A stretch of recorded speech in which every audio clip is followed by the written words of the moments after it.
বিসমিল্লাহির রহমানির রহিম।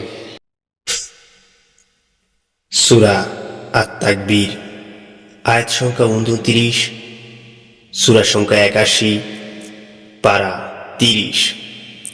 যখন সূর্য আলোকহীন হয়ে যাবে, যখন নক্ষত্র মলিন হয়ে যাবে, যখন পর্বতমালা অপসারিত হবে, যখন ১০ মাসের গর্ভবতী পুষ্টিসমূহ উপেক্ষিত হবে, যখন বন্য পশুরা একত্রিত হয়ে যাবে, যখন সমুদ্রকে উত্তাল করে তোলা হবে, যখন আত্মাসমূহকে যুগল করা হবে, যখন জীবন্ত পতিত কন্যাকে জিজ্ঞেস করা হবে কি অপরাধে তাকে হত্যা করা হলো, যখন আমলনামা খোলা হবে, যখন আকাশের আবরণ অপসারিত হবে, যখন জাহান্নামের অগ্নি প্রজ্বলিত করা হবে এবং যখন জান্নাত সন্নিকটবর্তী হবে, তখন প্রত্যেকেই জেনে নিবে সে কি উপস্থিত করেছে।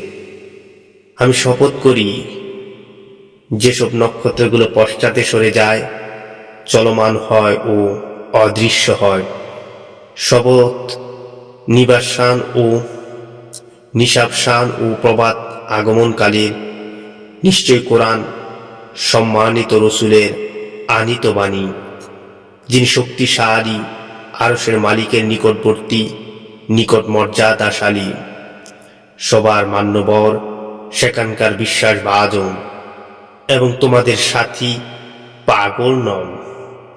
তিনি সেই ফেরেশতাকে প্রকাশ্য দিগন্তে দেখেছেন, তিনিও অদৃশ্য বিষয় বলতে কৃপণতা করেন না।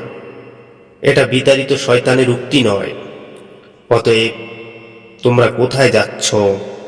এটাতে কেবল বিশ্বাসীদের জন্য উপদেশ, তার জন্য যে তোমাদের মধ্যে সোজা চলতে চায়। তোমরা আল্লাহ রাব্বুল আলামিনের অভিপ্রায় বাইরে অন্য কিছু ইচ্ছা করতে পারো না।